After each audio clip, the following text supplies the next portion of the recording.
감사합니다. 오래간만인데 우리 11번째 과 새 출애굽 또 새 백성에 관한 과 좀 같이 이야기 나누시죠.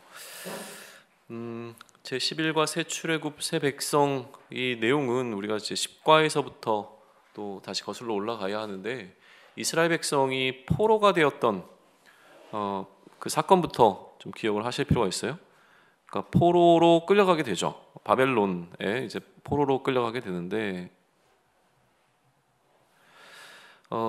그 원인이 뭐였냐는 거예요. 그러니까 바벨론 포로의 이제 원인은 결국은 범죄였잖아요. 범죄라고 하는 것은 하나님의 뜻을 거스르는 것, 그러니까 하나님의 뜻대로 행하지 않는 것이 범죄인 거죠. 그러면 하나님의 뜻대로 행하지 않는다라고 하는 것은 결국에 하나님의 뜻이 아닌 다른 것을 따르겠다라고 하는 결정이잖아요. 그러니까 이거를 우리가 이제 구분하게 되어지면, 우리는 이제 그리스도의 질서, 하나님께서 세우신 그 그리스도의 왕의 질서와 그리고 세상의 질서로 크게 나눠서 보는 거죠. 그러니까 하나님의 뜻이 아닌 그 모든 것은 세상의 질서라고 하는 이 단어 안에서 이제 집어넣어 보자는 거예요.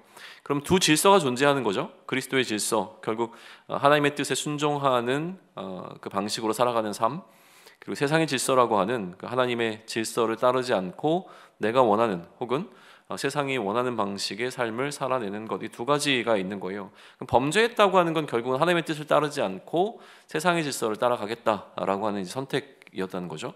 그럼 이렇게 세상의 질서를 따르기로 한 인간들을 향한 하나님의 결정은 뭐였냐면, 그러면 우리가 이제 관계라고 하는 포커스를 가지고 계속 보고 있는데, 하나님께서는 인간과 관계를 맺기를 원하셨죠.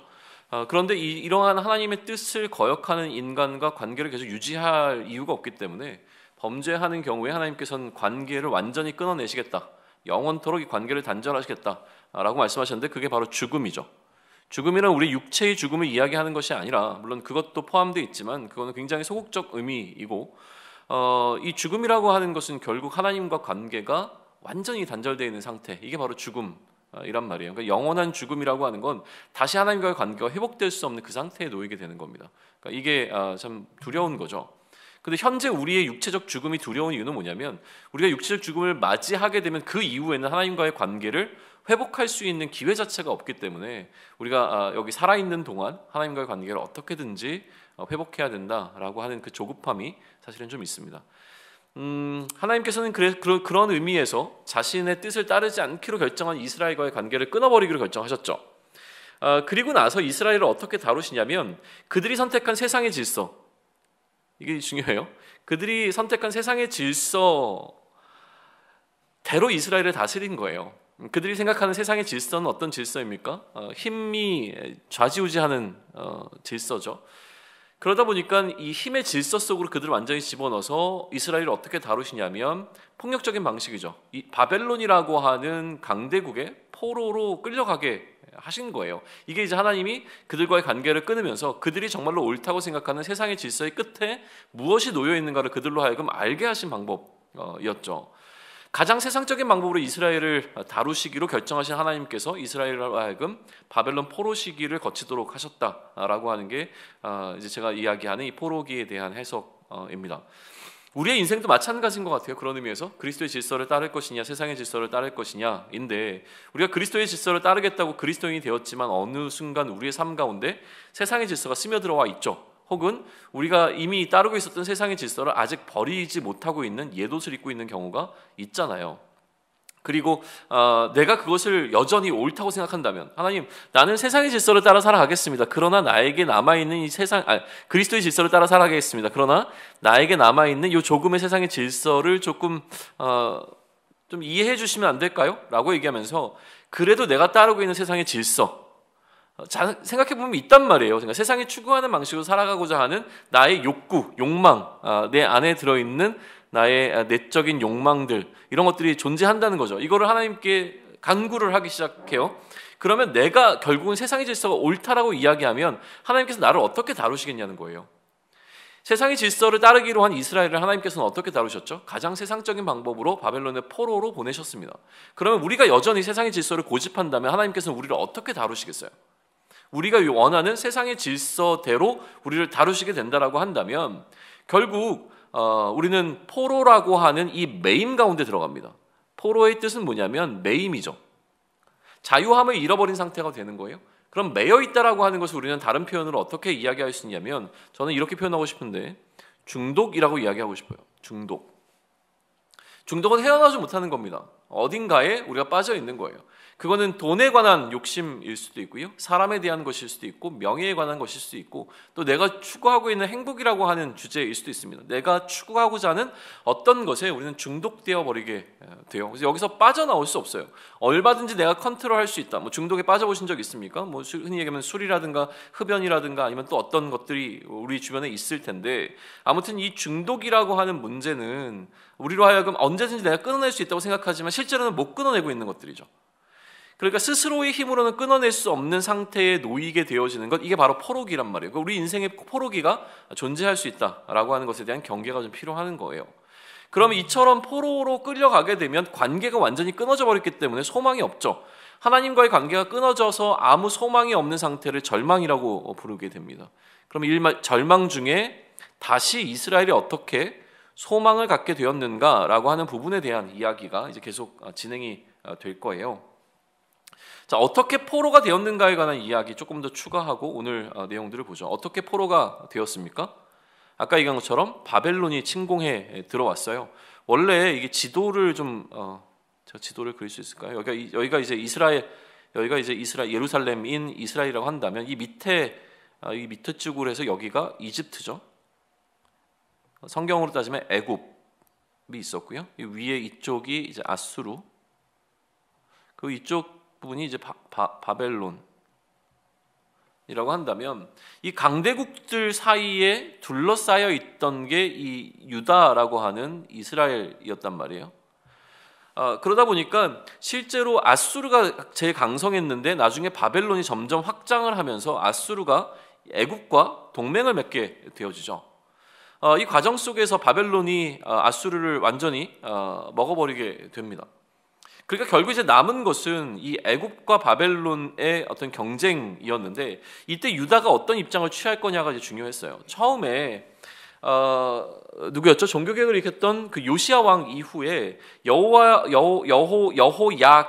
여호야김 때 처음에는 이제 바벨론 쪽에 좀 친바벨론 성향을 갖습니다. 근데 나중에는 이 애굽 쪽으로 성향을 바꾸죠. 그러니까 바벨론에서 침공해 들어온 거예요. 이러면서 이제 나라를 빼앗기는 어떤 역사가 시작이 됩니다. 그래서 포로로 이제 끌려가게 되고 그 과정 속에서 이곳에 남아 있는 곳에는 시드기야, 요시야의 아들이었던 시드기야가 왕으로 세워지고 뭐 이런 어떤 역사적 흐름을 계속 가져간단 말이에요.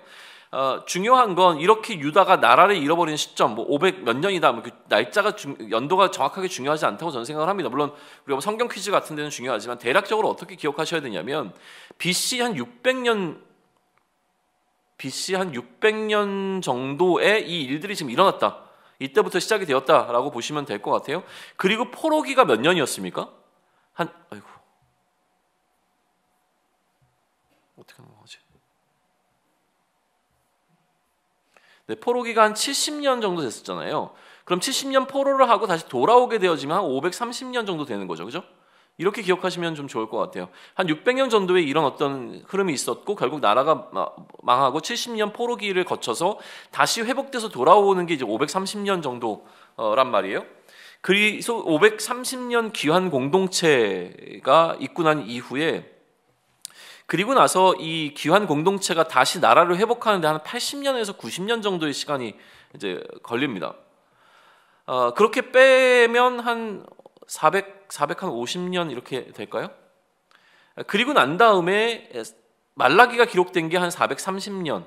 그래서 신약이 시작되기까지 성경이 침묵하고 있는 말라기로부터 이제 성경의 이야기가 등장하기까지 한 400여 년 정도의 이 성경 침묵기가 있다고 이야기를 하죠. 이 기간을 이제 구약과 신약의 중간기라고 불러요.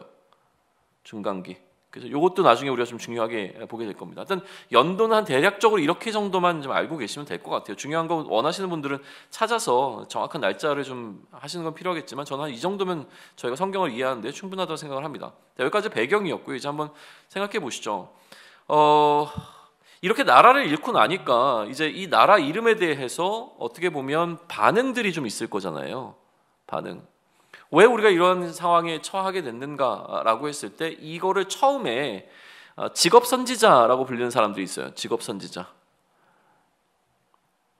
하나님께서 좀 특별히 관리하신 어떤 선지자라기보다는 어떤 직업적으로 선지자의 역할을 감당하고 있던 사람들은 어떻게 이 상황을 파악을 했냐면 이거 금방 끝날 거야. 우리 포로로 지금 끌려가야겠고 상황이 별로 이렇게 안 좋지만 이 상황은 사실은 금방 끝날 수 있어 라고 생각을 했어요. 왜 그러냐면 우리는 하나님의 백성이잖아.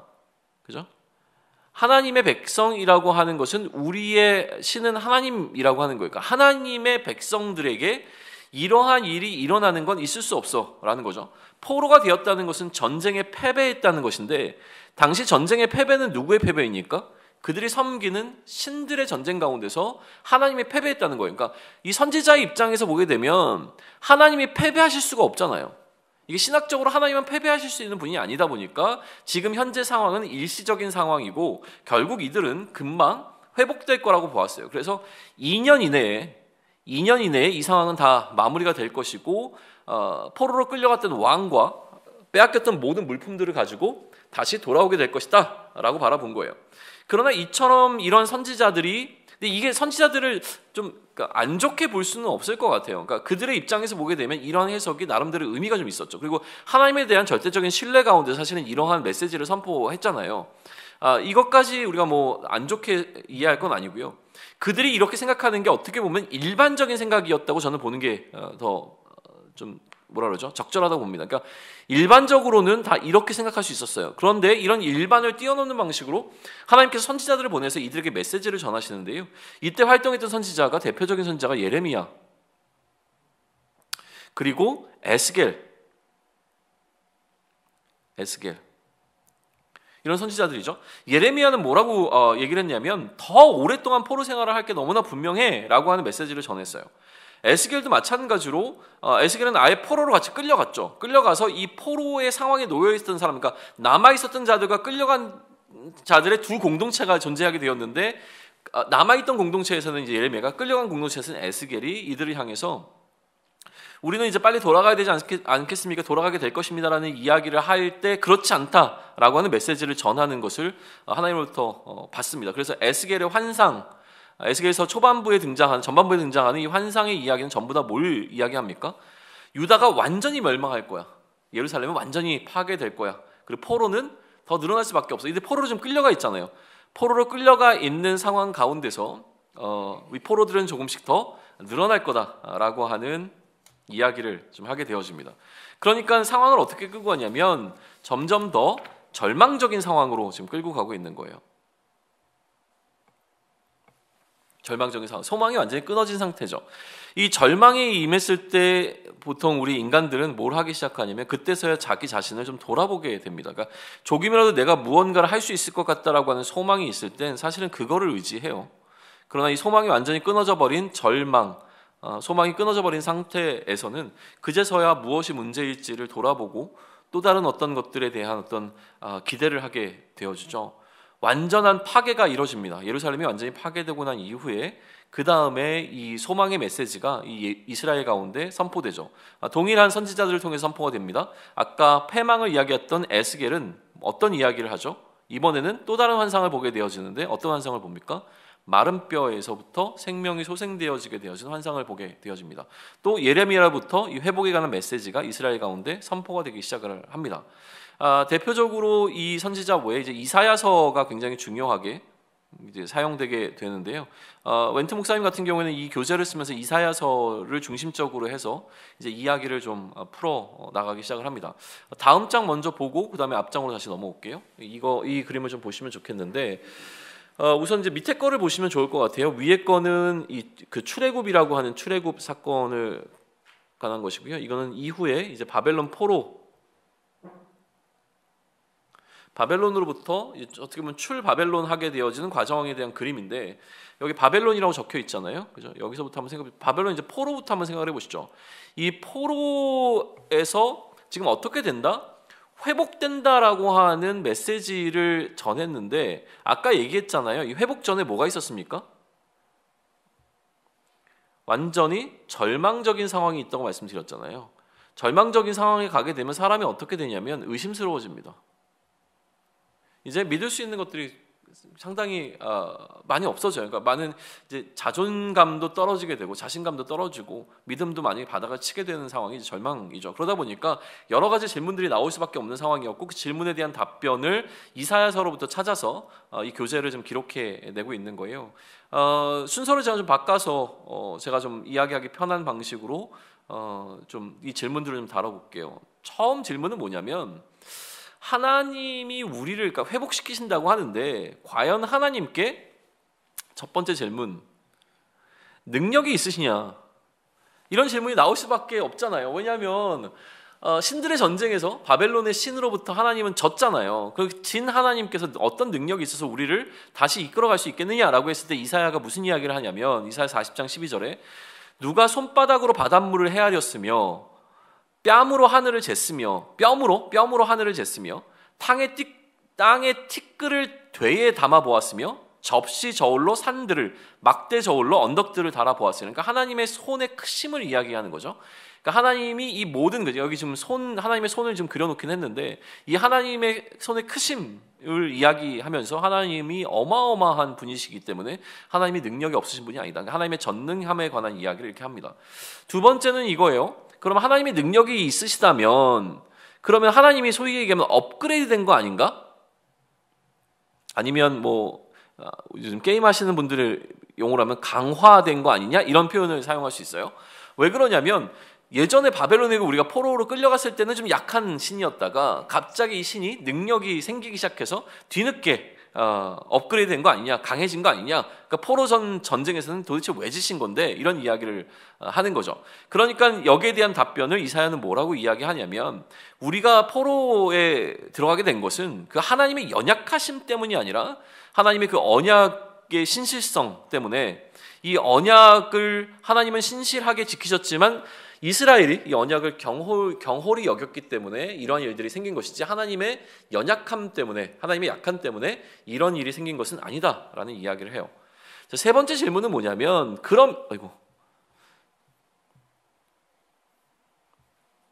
세 번째 질문은, 그러면 바벨론의 신들은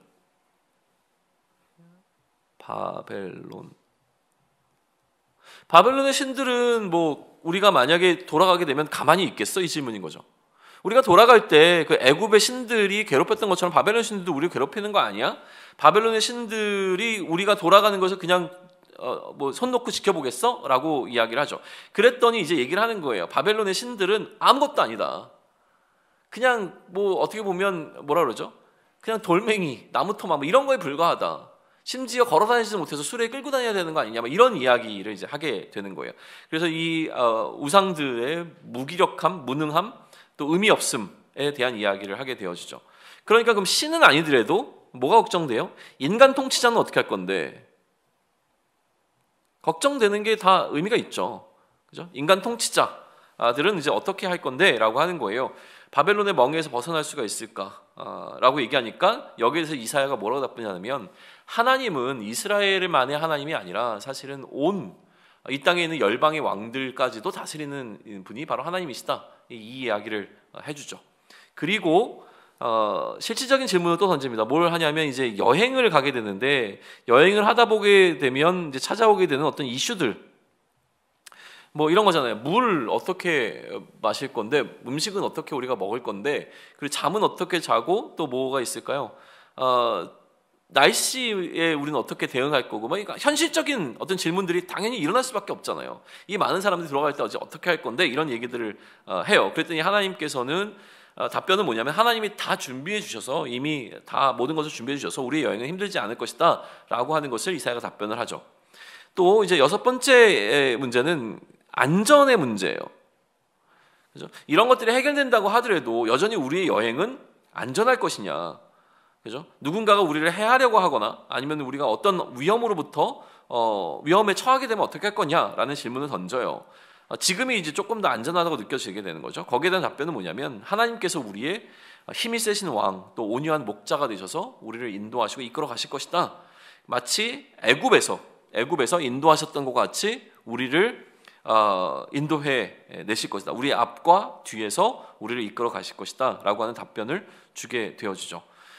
그리고 이런 거예요. 우리가 만약에 우리 고향 땅으로, 죄송해요, 이게 자꾸 손을 어디다 둬야 될지 모르겠네. 가자, 정신 차려. 네.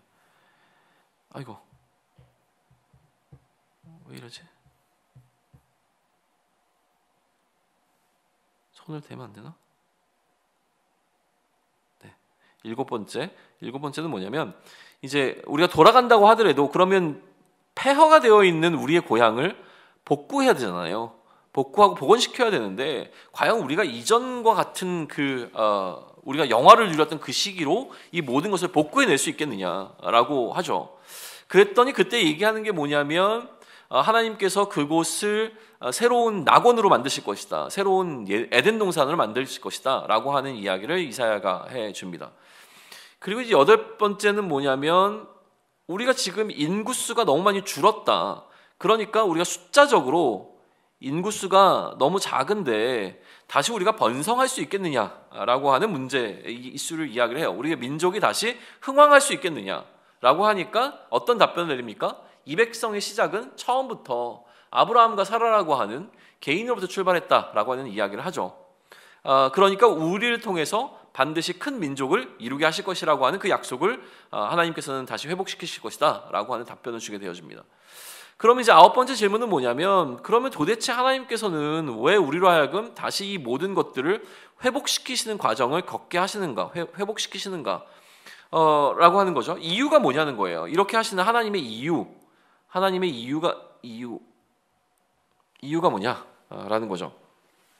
그랬더니 어떻게 답변합니까? 그거는 하나님의 긍휼이다라고 답을 하죠. 하나님의 긍휼이고 하나님의 사랑이시다. 우리가 무언가 이렇게 회복될 만한 조건을 갖췄기 때문에 이제 하나님께서 우리를 회복시켜 주시는 것이 아니라 이건 철저하게 하나님의 사랑과 하나님의 긍휼에 또 하나님의 자비에 근거한 하나님의 용서하심이 이 모든 것에 담겨져 있다라고 하는 이야기를 하게 됩니다.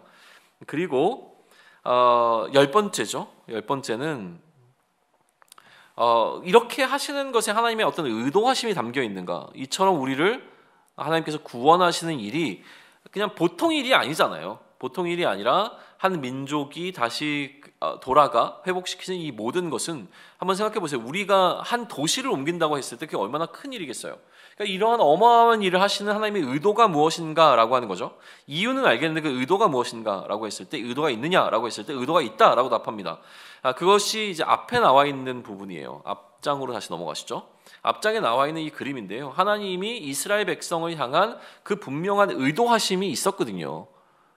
이스라엘을 그냥 하나님께서 선택하신 것이 아니라 하나님의 분명한 의도가 있었기 때문에 그 의도의 회복이라고 보는 거예요. 그래서 하나님의 그 의도는 무엇이었냐면 아니죠. 그 뒤에 거를 먼저 할게요. 죄송합니다. 뒷장으로 넘어가자. 네.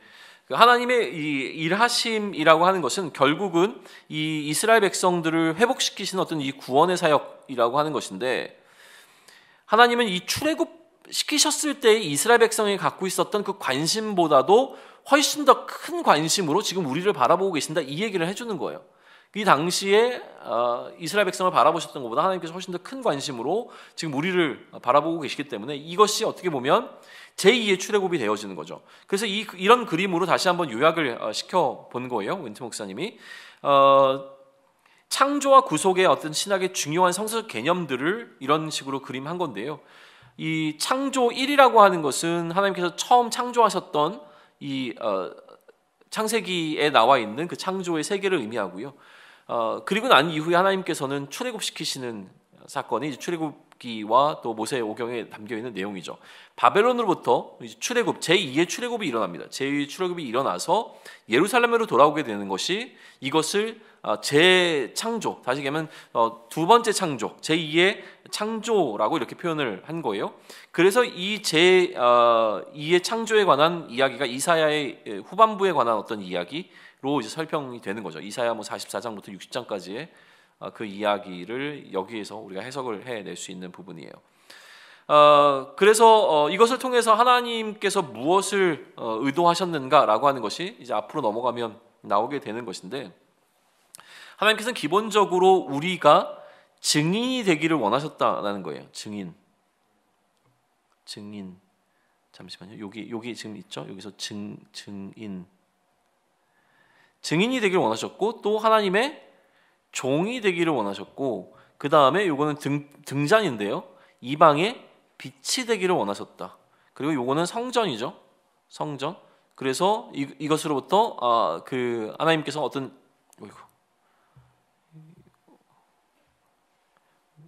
어디 갔어? 네. 하나님께서 이제 영광을 받으시기를 원하셨다라고 이제 교재는 쓰여 있는데, 이 부분을 제가 조금 더 이제 보충을 해 드릴게요. 자, 하나님께서 이렇게 행하시는, 이렇게 이스라엘 백성들을 통해서 원래 의도하셨던 것이 무엇이냐라고 했을 때, 증인으로, 또 종으로, 이방의 빛으로, 그리고 하나님의 영광을 드러내는 존재로 이 이스라엘을 특별히 선택하셨다라고 이제 설명이 된다는 거죠.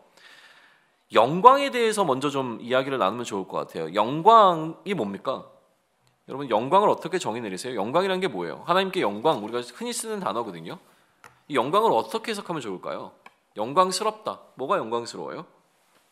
생각보다 정의 내리기가 쉽지 않더라고요. 어떻게 정의 내리십니까, 각자? 적절한 정의가 있을까요? 영광, 어떻게 정의 내리세요? 영광이 뭐예요? 영광입니다. 찾아와 주셔서 영광입니다. 당신이 찾아와 주셔서 이 자리가 빛났다? 영광을 어떻게 정의 내리세요? 제가 제안하고 싶은 이 영광에 대한 정의는 뭐냐면,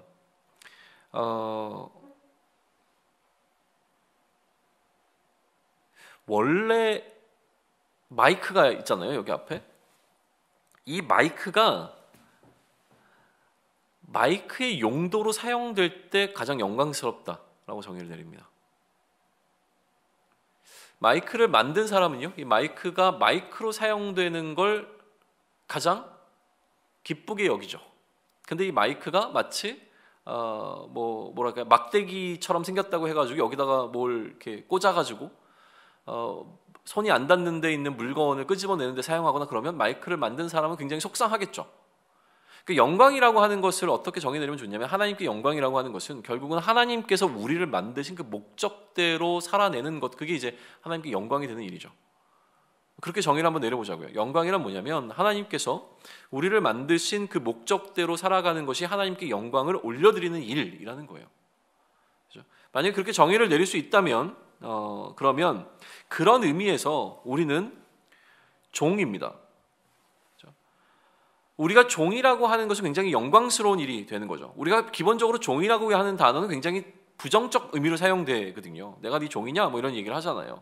그런데 지금 하나님의 종이라고 하는 것은 하나님의 그 의도대로, 하나님께서 우리를 지으신 그 지으심의 목적대로 살아가는 것, 그게 바로 종이고요. 이 종으로 살아가는 것이 굉장히 영광스러운 일이 되는 것이죠. 그래서 이 이사야서 49장 3절에 보게 되면, 내게 이르시되 너는 나의 종이요 내 영광을 내 속에 나타낼 이스라엘이 하셨느니라 라고 하는 표현이 등장을 하는 거예요. 그렇게 이해할 수 있는 거죠. 그러니까 이제 이들이 그러면 바벨론에 끌려갔던 이유는 뭐냐면, 이러한 본질들을 회복할 수 있는 어떤 연단과 훈련의 시간으로 보는 거예요. 이들의 신분에 합당한 모습을 다시 회복할 수 있도록, 증인으로서, 여기 보시면 이게 나중에 사도행전에 나오는 그림인데요. 이 예루살렘으로부터 유대와 또 사마리아 그리고 땅끝까지 이르러가는 이 확장성의 어떤 그림, 이게 증인이거든요.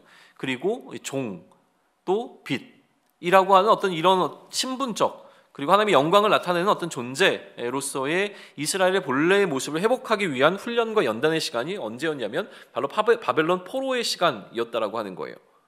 그러니까 이 회복을 위한 어떤 이 회복됨, 이런 모습들이 다시 회복될 것이라고 이야기를 했으면, 그러면 이런 회복을 위한 몸부림이 이스라엘 백성들 간에 이제 있겠죠. 그들이 절망을 경험했잖아요. 그리고 이스라엘로부터 메시지를 받고 그것을 그들이 이제 받아들였다면 그 메시지에 반응을 해야 되잖아요. 우리가 설교를 들으면 설교에 대해서 반응하고 움직여야 되는데, 이러한 선지자들의 메시지에 반응한 이스라엘들은 뭘 했겠느냐라고 하는 거예요. 예를 들면 상징적으로 이런 거예요.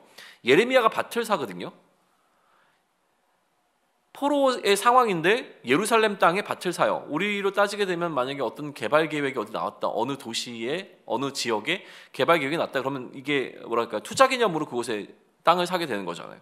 마찬가지로 이제 예레미야는 회복될 그 땅을 바라보며 이제 밭을 구입하게 되는 거예요. 마른 날 우산 가져가는 그 에피소드 있잖아요. 가뭄 때 교회에서 다 모여서 열심히 기도했는데 아침에 나가려고 하는 사람이 우산을 안 갖고 나가니까 그 집에 있었던 아이가 우산을 챙겨서 보냈다는 거잖아요. 그러니까 아이의 믿음. 우리가 그렇게 비가 오도록 기도했으면 오늘 비가 올 것이다 라고 하는 믿음. 그러나 어른들은 이제 우산을 안 챙기는데 아이는 우산을 챙겼다 라고 하는 이야기처럼, 지금 아마 이런 어떤 방식으로 이들은 회복에 대한 꿈을 지금 꾸기 시작한 거죠. 그러면 회복되는 것이 어떤 것이냐라고 했을 때, 아까 얘기했잖아요. 범죄함이 아닌 이제는 율법에 대한, 하나님의 법에 대한 회복인 거예요. 하나님의 법에 대한 회복. 율법이 회복돼야죠. 그래서 하나님의 법대로 살아가야 합니다.